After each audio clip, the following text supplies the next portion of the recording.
Salut, c'est Enzo et bienvenue dans cette nouvelle vidéo. Alors, c'est vrai qu'en ce moment, je ne poste pas beaucoup et je vais t'expliquer pourquoi. Dans cette vidéo, je vais te parler de 3 points qui sont vraiment importants. Donc reste jusqu'à la fin de cette vidéo parce que tu vas voir que tu vas pouvoir en tirer des choses intéressantes aussi pour toi. Alors, la première chose, c'est que je vais te parler tout simplement de Torigné et tout simplement voilà, de mon départ, un petit peu de la saison, comment ça s'est passé. Ensuite, le deuxième point, ça va être sur ma nouvelle saison aux USA. Pourquoi ce choix, ok? Et le troisième point, ça va être un peu la situation à Porto avec la salle, etc. Est-ce que je vais retourner à Porto aussi de temps en temps? Voilà. Donc, je vais te parler de ces 3 choses essentielles parce que finalement, c'est un peu 3 changements de vie en fait, clairement.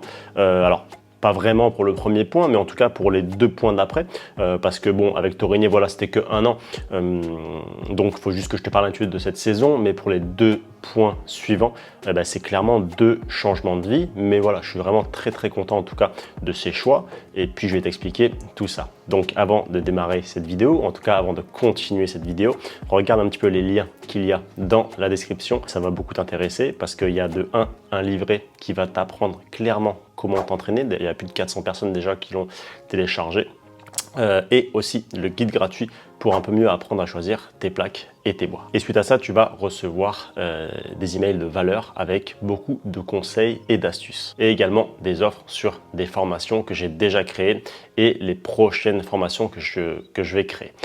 Alors, premier point, parlons de la saison avec Torigné. Alors, ça s'est très bien passé, on va dire, dans le relationnel, bien évidemment. C'est un club vraiment incroyable, tu vois. Je vais te montrer d'ailleurs le petit t-shirt qu'ils m'ont offert à la fin. Après, sportivement, l'objectif en fait est accompli. Tu vois, le but principal, c'était de se maintenir en Pro A. Après, depuis le début de la saison, je disais la manière en fait. Peu importe, ok. Si je dois pas beaucoup jouer, je ne jouerai pas beaucoup. Le but, c'est que le club se maintienne. Et c'est vrai que vu toute l'énergie qu'il y a autour du club, le bureau, comment il s'engage, les supporters, comment ils s'engagent, en fait, le côté personnel, un petit peu de je dois jouer, je veux jouer, etc. En fait, non, parce qu'au final, c'est l'intérêt du club. Le but, c'est qu'on se maintienne, c'est que les gens soient contents. Si je dois moins jouer pour réussir cet objectif, voilà. Donc, c'est ce qui s'est passé, à juste titre aussi, parce que j'étais pas très bien, et puis surtout que les gars ont vraiment assuré. Donc, encore bravo à Jules, Noshad et Vince qui ont fait de sacrés matchs. Bravo aussi à Julio pour cette belle saison jusqu'à la fin, qui a battu Christian. Donc voilà, gros match, grosse saison, bravo, et plein de bonnes choses aussi pour la suite. Donc voilà un petit peu avec Torigné, mais avant de passer au sujet numéro 2, je vais juste te montrer le t-shirt. Alors, ce t-shirt, il y a beaucoup de choses qui sont écrites dedans. Alors déjà, le drapeau, il est fait à la main par Luna. Ok, donc Luna, c'est la sœur de Jules. Voilà, et ensuite, plein de petites écritures comme ça derrière, des petits mots, etc. Sympa, tu vois, Miss Croc. Merci le footballeur de Cyrielle. Merci de Tom. Avec plaisir de te revoir, Gervais. Qu'est-ce qu'on a d'autre? Merci Enzo du COP. Bonne continuation de Thomas. De Jacques. Qu'est-ce qu'il y a? Merci Enzo. Pour tout, Gwendal, merci pour cette saison Enzo, Jules, Noshad aussi, merci pour les 35 beaux matchs, donc ça c'est Vince parce qu'on a fait 35 matchs ensemble au total. Voilà, donc en gros c'est vraiment un maillot souvenir que le club m'a fait. Et voilà, je leur en remercie pour ces souvenirs, je leur remercie vraiment de m'avoir soutenu en fait jusqu'au bout, tu vois, et d'ailleurs ça a payé. Alors après, est-ce que je regrette de partir? Oui, alors en fait, c'est pas vraiment moi qui pars à la base, c'est que j'avais lancé les discussions quand même assez tôt, je sais plus quand, je crois que c'était février. Et puis, à juste titre, on savait pas encore si on allait être maintenu, voilà, le club ne savait pas. Et puis voilà, donc forcément, après le dernier match, enfin l'avant-dernier match, du coup, ils étaient plus favorables à me garder. Et au final, il y a eu pas mal de choses qui se sont passées en même temps, et puis ils ont très bien compris la situation. Tu vois, moi, ça fait aujourd'hui 8 ans ou 9 ans que je joue en Pro A. Et en fait, clairement, la saison prochaine, je la connais, tu vois aussi. Donc je pense que c'est important d'amener du renouveau. J'ai jamais joué à l'étranger, dans un club à l'étranger. Et donc ce challenge des USA, c'est quelque chose qui est en mode, en fait, pourquoi pas, tu vois. Aujourd'hui, je suis quand même assez jeune. C'est pas à 40 ans que je vais dire, ok, allez, pourquoi pas aller aux USA, tu vois. Donc, ce qui nous amène à ce petit deuxième point, c'est la nouvelle saison aux USA. Pourquoi ce choix? Donc, comme je viens de te dire, ça fait 8 ou 9 ans que je joue en pro A. Et voilà, j'ai eu cette opportunité d'aller aux USA sur une nouvelle ligue, toute nouvelle ligue qui s'appelle MLTT, Major League Table Tennis. C'est Flint Lane, un entrepreneur dans la tech États-Unis qui a créé cette ligue. Donc c'est une personne qui est fan de ping, qui joue au ping depuis très longtemps et qui s'est dit mais c'est incroyable, les US est un pays énorme et il n'y a pas de ligue professionnelle au ping. Donc il a dit ok, moi je vais créer une ligue privée. Donc voilà.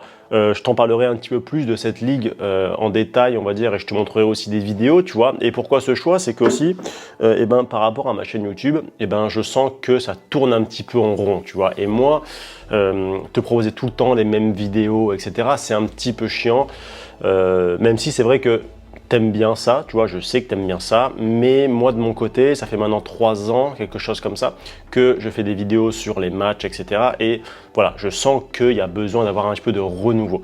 Et par rapport à ça, pourquoi ne pas faire changer un petit peu le style des vidéos et notamment ce challenge-là aux USA, parce que ça va être vraiment un système complètement différent de la Pro B ou de la Pro A. Et également, il va y avoir aussi une nouveauté, c'est que je rejoins le club de Fréjus en National 1. L'objectif, bien évidemment, ça va être de monter en Pro B. On avait raté la montée il y a, je sais plus combien de temps, mais j'avais genre 15 ans, tu vois. On avait perdu contre Nîmes, je me souviens. Et au final, Nîmes n'était pas monté parce qu'il y avait eu quelques petits problèmes au niveau financier, quelque chose comme ça. Bon, voilà. Donc voilà, ça va être une belle saison aux USA, en tout cas une belle expérience, tu vois, ça va me permettre aussi de peaufiner encore mon anglais, donc c'est cool, ça va me permettre de rentrer dans un nouveau système, ça va me permettre de découvrir encore de nouvelles personnes, une nouvelle culture, et ça va être quelque chose comme 9 week-ends plus les playoffs. Voilà, ça va être des week-ends de 3 jours où on joue contre les différentes équipes. Donc attention, tu vois, je vais pas appartenir à un club, je vais appartenir, oui, à une équipe au sein de la ligue, mais c'est une ligue privée. Donc tu vois, c'est pas là Torigné-Fouillard qui a tant de budget, qui va essayer d'acheter les meilleurs joueurs, ou Moré qui a tant de budget qui va essayer d'acheter les meilleurs joueurs. Non, ça va être vraiment un système de draft avec clairement un équilibre en fait de niveau dans toutes les équipes. Ok, donc de 1 à 8, les joueurs vont être placés, il me semble, et ensuite ça va être le serpent. Ok. Donc voilà, ça va être un système assez cool, ça va y avoir pas mal de suspense et voilà, après avec les playoffs, etc., il va y avoir de belles choses. Ensuite, le dernier point, c'est Porto. Et là, je vais te parler de quelque chose de très important. Alors, tu sais qu'il y a quelques mois maintenant, j'ai pris la décision de prendre une petite salle. Alors, une petite salle, une grande salle, tu vois, mais bon, ça, j'avais pas trop le choix par rapport à la taille. Mais je vais t'expliquer un petit peu ce qui s'est passé. Alors, par rapport à Porto, clairement, je ne regrette absolument pas d'avoir pris cette salle. Même si aujourd'hui ça me coûte 600 € par mois, quelque chose comme ça. Bon, c'est un contrat de 1 an, si tu veux. Donc au pire, je vais pas mourir, tu vois. Si je ne l'avais pas fait, j'aurais regretté. Ok. Donc je le regrette absolument pas. Ça m'a permis d'apprendre aussi des choses et clairement d'apporter quelque chose de nouveau aussi. Donc forcément, quand tu essaies des choses, tu te plantes, tu prends un mur, tu recommences et puis ainsi de suite. Tu vois, c'est aussi la vie d'un sportif de haut niveau et c'est la vie en général, en fait. C'est celui qui se relève le plus de fois qui va forcément progresser. Bon, je crois que des murs, j'en ai pris quand même pas mal. Et puis, je suis toujours là, tu vois. Donc non, je ne regrette pas. Alors, après, je vais pas la garder. Là, je suis en train de voir un petit peu comment on peut faire, en fait, au niveau de la loi pour pouvoir la rendre avant, parce que finalement, je vais partir aux USA bien avant. Ok, mais le fait d'avoir pris cette salle, je me suis rendu compte de plusieurs choses. La première chose, c'est que ce n'est pas que tu as de meilleures conditions que tu vas faire de meilleures choses. Ok, donc oui, j'avais la salle, mais finalement, je suis tout seul, tu vois. Donc, si tu es tout seul, comment est-ce que tu fais pour créer du contenu de qualité, tu vois. Donc voilà, ça, c'est quelque chose que j'avais clairement sous-estimé, ok, et je m'en suis rendu compte quand je me suis retrouvé dedans. Donc, c'est cool, je m'en suis rendu compte, tu vois. Alors après, est-ce que j'aurais pu éviter ça pour me rendre compte aussi rapidement? Franchement, je pense pas. Écoute, on peut revenir en arrière, on peut tout refaire, mais bon, de toute façon, ça changera rien du tout. Et ensuite, forcément, qui dit seul, dit que je me suis aussi rendu compte que dans mon quotidien, j'étais trop seul, ok.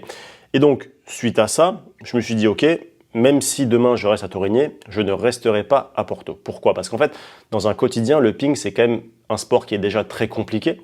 Okay, si en plus de ça, je dois passer les 3/4 du temps seul, donc aller m'entraîner, revenir à la maison, manger, tout ça tout seul, retourner m'entraîner, etc., voyager, voilà. Bon, tu vois, je commence à avoir, bon, j'ai 28 ans maintenant, et je crois que on évolue en fait dans la vie, et il y a des choses que j'aimais beaucoup avant, que je n'aime plus forcément maintenant. Il y a des choses que j'acceptais avant et que j'ai plus envie d'accepter maintenant, tu vois, notamment la solitude, d'être beaucoup tout seul. Je suis quelqu'un qui a toujours aimé être tout seul, mais à un moment donné, quand c'est trop, tu vois. Quand c'est trop, c'est contre-productif, tu vois. Quand c'est trop, ça devient limite nocif, tu vois. Et donc, je m'en suis rendu compte.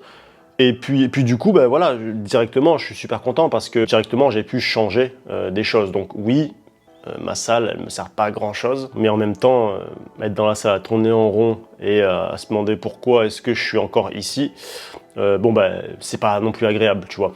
Donc voilà, par rapport à la salle, en tout cas, c'est une belle expérience, c'était une belle expérience.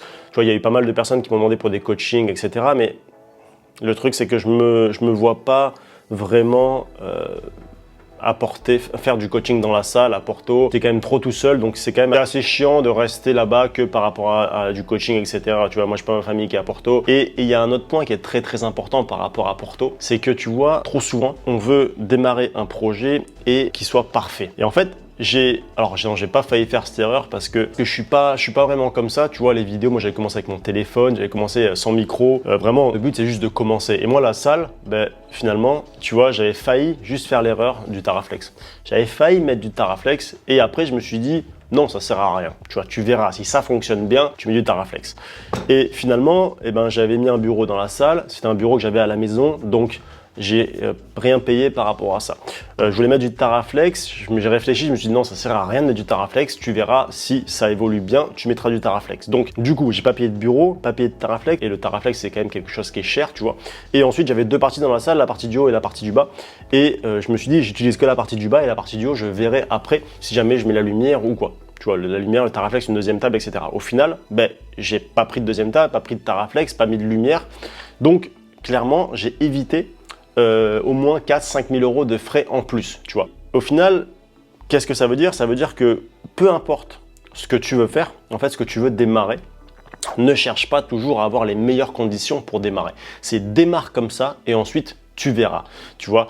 Et c'est un peu le même style par rapport au choix des raquettes. Tu vois, il y a beaucoup de débutants, d'amateurs qui peut-être toi aujourd'hui tu as fait cette erreur, c'est de vouloir commencer et de vouloir acheter la meilleure raquette possible et de mettre 200-300 euros dans une raquette, tu vois. Et je sais parce que moi qui apprends à jouer au golf, quand tu es fan de quelque chose et t'adores, t'as une passion pour quelque chose d'autre, tu te dis ouais ok vas-y je vais prendre le dernier club de golf ou la dernière raquette, je vais payer 200-300-400 euros et c'est pour ça que je vais bien jouer, tu vois. Mais en fait pas du tout. Et c'était pareil pour la salle, c'est que j'ai juste démarré. Ok, et si ça allait mieux, ensuite j'aurais amélioré la salle. Au ping, démarre avec une raquette un petit peu moyenne, de gamme moyenne, ok, et ensuite, plus tu évolues, tu feras évoluer ta raquette, ok. Et en fait, c'est pareil strictement pour tout, et c'est très important. Si tu as un projet, juste démarre et ensuite tu verras après. Et d'ailleurs, si tu veux apprendre à choisir ta raquette, j'ai créé le guide ultime pour tout apprendre sur la raquette. Donc il y a quelque chose comme 20 pages, je crois, ou 25 pages. Ça va te permettre d'économiser vraiment beaucoup d'argent et d'éviter beaucoup d'erreurs. Donc le lien est aussi dans la description de la vidéo. Donc voilà, écoute, en tout cas j'en ai terminé avec cette vidéo. J'espère que ça va vraiment t'aider parce que c'est vrai que c'est une vidéo un petit peu spéciale. J'ai jamais vraiment fait de vidéo comme ça avec 3 points, avec des choses aussi en relation avec la vie. Donc voilà, écoute, sur ce, je te souhaite beaucoup de progression. Merci pour le soutien et on va se retrouver pour le nouveau challenge des USA et beaucoup d'autres vidéos. Ah oui, et si tu veux aussi voir beaucoup plus d'insight par rapport à ma vie de sportif professionnel, parce que tu vois, je ne partage rien moi sur Instagram, sur ce que je fais au quotidien, sur du travail physique, sur mes ressentis d'avant-match, d'après-match, etc. Je ne partage vraiment rien parce que mon audience sur Instagram n'est pas faite pour ça.